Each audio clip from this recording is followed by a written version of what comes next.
এই ভিডিওতে আমরা কথা বলবো কিভাবে ক্লাসের আগে, ক্লাস চলাকালীন এবং ক্লাসের পরে এমনভাবে নোটস নিতে পারবেন যেটা আপনাকে একটা ভালো স্টুডেন্টে পরিণত করবে এবং ইভেনচুয়ালি এক্সামেও ভালো করতে সাহায্য করবে। নোট টেকিং নিয়ে কথা বলা শুরু করার আগে দুইটা কথা বলে নিই। প্রথমত, নোট নেওয়ার জন্য এমন একটা সিস্টেম বানিয়ে নিতে হবে যাতে নোট নেওয়া সহজ হয়। তার মানে হচ্ছে প্রত্যেকটা সাবজেক্টের জন্য আলাদা নোট নেওয়ার খাতা বা ডিজিটাল নোট নিতে হলে আলাদা ফোল্ডারে আলাদা ডকুমেন্ট, এবং ওটা যাতে অ্যাক্সেস করা সহজ হয়, যাতে আপনি ক্লাসে গিয়ে নোট নেন, যাতে আপনি ঠিক সাবজেক্টের জন্য ঠিক খাতা নিয়ে যান, এবং আপনি যদি অনলাইন ক্লাসে নোট নিতে থাকেন আপনি যাতে ক্লাসের আগেও গুগল ডকটা খুলে রাখেন বা আপনি এমএস ওয়ার্ডে নিলে ওই ওয়ার্ড ডকুমেন্টটা খুলে রাখেন যাতে নোট নেওয়াটা আপনার জন্য সহজ হয়। এই জিনিসটা এনশিওর করা লাগবে। নোট টেকিং যেহেতু একটা হ্যাবিটের মতো, আপনি যত সহজ করবেন ওই হ্যাবিটটার টাস্ক পালন করার জন্য, হ্যাবিটটা বিল্ড হওয়া ততটা সহজভাবেই হবে এবং ইভেনচুয়ালি এটা ততটাই ইফেক্টিভ এবং এফিশিয়েন্ট একটা সিস্টেম হবে। দ্বিতীয়ত, নোট নেওয়ার আগে খুবই গুরুত্বপূর্ণ আপনি যে তথ্যটা পাচ্ছেন ওটা যাতে আপনার ব্রেন বোঝার টাইম পায় এবং ওটা বোঝার পর প্রসেস করে নোটে যাতে পরিণত হয়। কখনোই নোটটিকে কি এতটাই প্রায়োরিটি দিবেন না যে ক্লাসে আপনি নোট নিতে নিতে কি পড়াচ্ছে এটাই বুঝতেছেন না, বা একেবারে আপনার খেয়াল নেই, আপনি নোটে হুবহু ক্লাসে যা পড়ানো হচ্ছে তা লিখে ফেলছেন without trying to process the information or trying to understand it. তো এটা খুব গুরুত্বপূর্ণ যে আপনার তথ্য বোঝা এবং ওটাকে প্রসেস করার উপর গুরুত্ব দিয়ে এরপর নোট টেকিং এ আসতে হবে।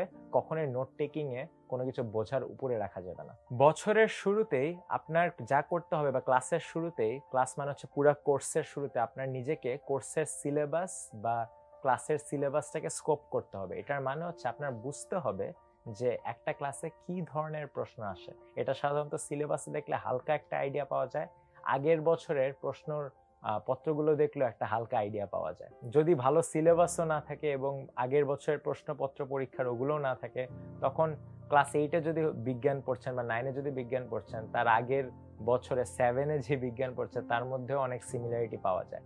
এবং এটা আমরা কেন করছি? এটা আমরা করছি বোঝার জন্য ওই সাবজেক্টে সাধারণত পরীক্ষায় কি ধরনের প্রশ্ন আসে। সাধারণত একটা সাবজেক্টে কয়েক ধরনের প্রশ্ন আসতে পারে। আমি ওটাকে 5 ক্যাটাগরিতে ভাগ করেছি। প্রথমটা হচ্ছে ফ্যাক্ট বেসড।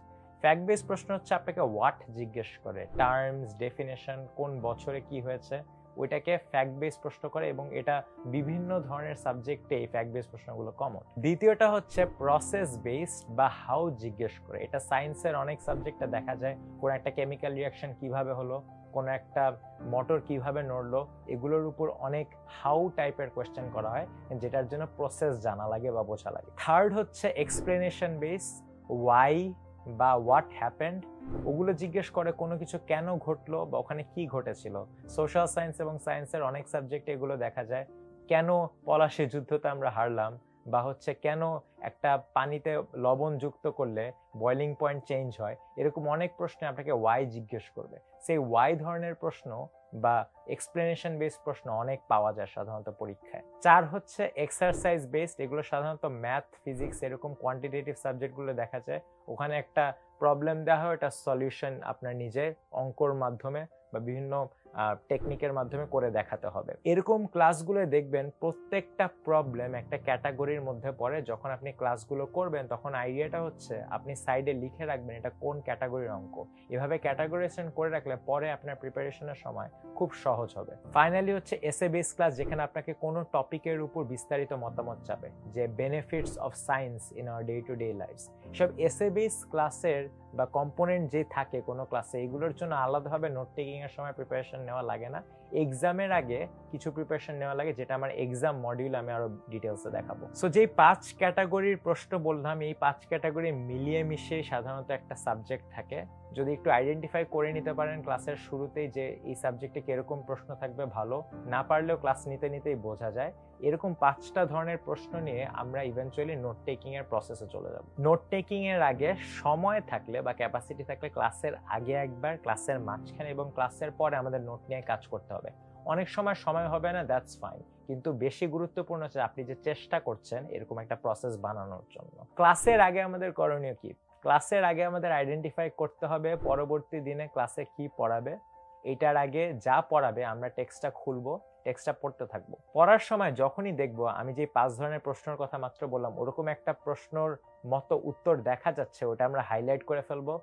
আমরা ওইটা একটা নাম্বার দিয়ে দিব, কোয়েশ্চেন নাম্বার, এবং আমাদের নোটে ওই চ্যাপ্টারের জন্য যে নোট ওখানে ওই কোয়েশ্চেন নাম্বারটায় প্রশ্নটা লিখবো যে এক্সপ্লেইন ওয়াই দিস হ্যাপেন্স, বা what is the colour of x, বা হাউ ডাস এবিসি হ্যাপেন, এরকম প্রশ্নগুলো লিখবো। এবং আইডিয়া হচ্ছে ওই করেসপন্ডিং প্রশ্ন নাম্বারের উত্তরটা হাইলাইটেড থাকবে। এই প্রসেসটায় খুব সিলেক্টিভ হওয়ার চেষ্টা করেন, যেহেতু আপনি নিজেও একজন ছাত্র, সবসময় চিন্তা করবেন যে এরকম একটা প্রশ্ন পরীক্ষায় আসতে পারে নাকি, বা আপনি যদি এই ক্লাসটা পড়াতেন এরকম একটা প্রশ্ন যদি আপনি পরীক্ষায় দিতেন ছাত্রছাত্রীদের লাভ হতো নাকি।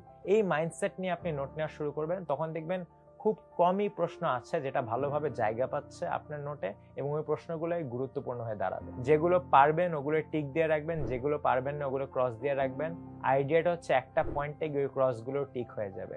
এই এক্সারসাইজটা করে ইভেন্চুয়ালি আপনি পরের দিন ক্লাসে যাবেন। ক্লাসের মাঝখানে আমি যে নোট টেকিং সিস্টেমটা ব্যবহার করি, এবং আমার অনেক ফ্রেন্ডই আমি দেখেছি হার্ভার্ডে ব্যবহার করতে বা ক্যারেট কলেজে ব্যবহার করতে, ওইটা হচ্ছে কর্নেল নোট টেকিং সিস্টেম, যেটা একটা কর্নেল ইউনিভার্সিটি, একটা বিশ্ববিখ্যাত আইভি লিগ ইউনিভার্সিটি প্রফেসর বানিয়েছিল। কর্নেল নোট টেকিং সিস্টেমটা হচ্ছে আপনার যে নোট টেকিং খাতাটা থাকবে ওটাকে আপনি 3টা ভাগে ভাগ করবেন। 3টা ভাগের একটা ভাগ হবে হচ্ছে নোটস, একটা ভাগ হবে হচ্ছে কিউজ, 3 নম্বর ভাগটা হবে সামারি। নোটসে কি থাকবে? নোটস হচ্ছে ক্লাস করতে করতে আপনার যেসব জিনিস গুরুত্বপূর্ণ এবং আপনার রেকর্ড করা লাগবে, এগুলো হতে পারে হচ্ছে একটা পার্টিকুলার প্রসেস, এগুলো হতে পারে হচ্ছে একটা এক্সপ্লেনেশন। যদি কোনো অঙ্ক করাতে থাকে ক্লাসে, এক্সারসাইজ বেসড যেসব প্রবলেমগুলো, ওগুলো আপনি লিখে রাখবেন ওটা কোন ক্যাটাগরির প্রবলেম আপনাকে ক্লাসে করানো হয়েছে। একটা এক্সাম্পল হলো ম্যাথ করার সময় বা ক্যালকুলাস করার সময় হয়তো একটা অঙ্ক হবে ইন্টিগ্রেশন বাই পার্টস, ওটা লিখে রাখবেন যে আজকে ক্লাসে একটা ইন্টিগ্রেশন বাই পার্টস অঙ্ক করানো হয়েছিল।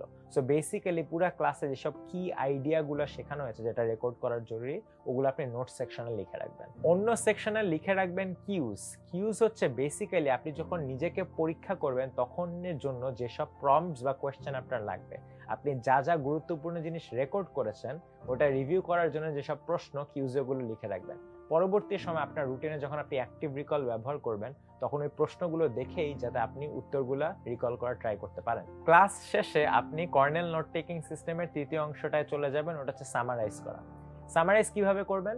যখন আপনি আপনার কিউজগুলোর দিকে তাকাবেন, যেখানে আপনি কোয়েশ্চেনগুলো রেখেছেন, ওই কিউজগুলো দেখে আপনি ওগুলো নিজের ভাষায় ভালোভাবে উত্তর দেওয়ার চেষ্টা করবেন। যদি উত্তর না দিতে পারেন, আপনি যে নোট নিয়েছিলেন ওই নোটগুলোর দিকে তাকাবেন, এরপর নোট বন্ধ করে আবার উত্তর দেওয়ার চেষ্টা করবেন। এইভাবে আপনি জিনিসটাকে সামারাইজ করার চেষ্টা করবেন।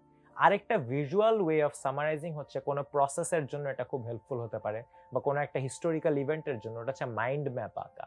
মাইন্ড ম্যাপের আইডিয়া হচ্ছে ভিজুয়ালি কয়েকটা কানেক্টেড কনসেপ্টকে সুন্দরভাবে আঁকা।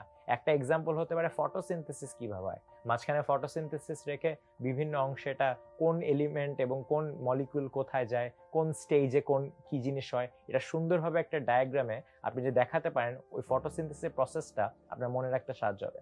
আরেকটা জিনিস হতে পারে কোনো একটা হিস্টোরিক্যাল ইভেন্টে, কোনো যুদ্ধে কারা কারা অ্যাক্টিভলি পার্ট নিয়েছিল, বছরের টাইমলাইন কি ছিল, জিনিসটা একে ভিজুয়ালাইজ করায় ব্রেনের মনে রাখতে সহজ হয়। এবং এই মাইন্ড ম্যাপ টেকনিক্সটা আপনি আফটার ক্লাস কিউজগুলো দেখে আপনার কর্নেল নোট টেকিং মেথডের সামারিতে লিখতে পারেন।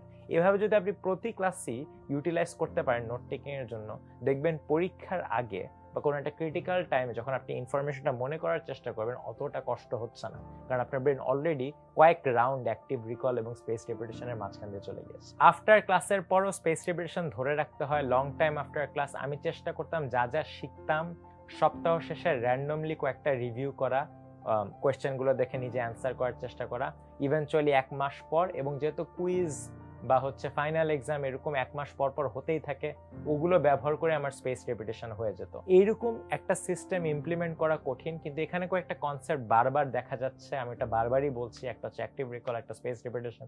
এই কনসেপ্টগুলো ব্যবহার করে আপনি নিজের একটা নোট টেকিং সিস্টেম বানিয়ে নিতে পারবেন যেটা আপনার জন্য কাজ করে। হয়তো আপনি সপ্তাহ শেষে না রিভিউ করে 2 সপ্তাহ শেষে রিভিউ করলেন, বা এরকম যে কোনো একটা প্রিন্সিপাল ড্রিভেন যদি আপনি সিস্টেম নিজের জন্য দাঁড় করে নিতে পারেন, আপনার নোট টেকিং বেশ সহজ হয়ে যাবে। আমি যা আমার জন্য কাজ করেছে বলছিলাম, কিন্তু প্রিন্সিপালটা মেনটেন করে আপনিও নিজের জন্য এভাবে একটা সিস্টেম বানিয়ে নিন। নেক্সট ভিডিওতে আমরা বর্তমানে যেসব প্রিন্সিপালগুলো নিয়ে কথা বললাম তারই এক্সটেনশন হিসেবে আরো কয়েকটা টেকনিক নিয়ে কথা বলবো, যেটা আপনার লার্নিংকে আরো ইফেক্টিভ করতে সাহায্য করবে।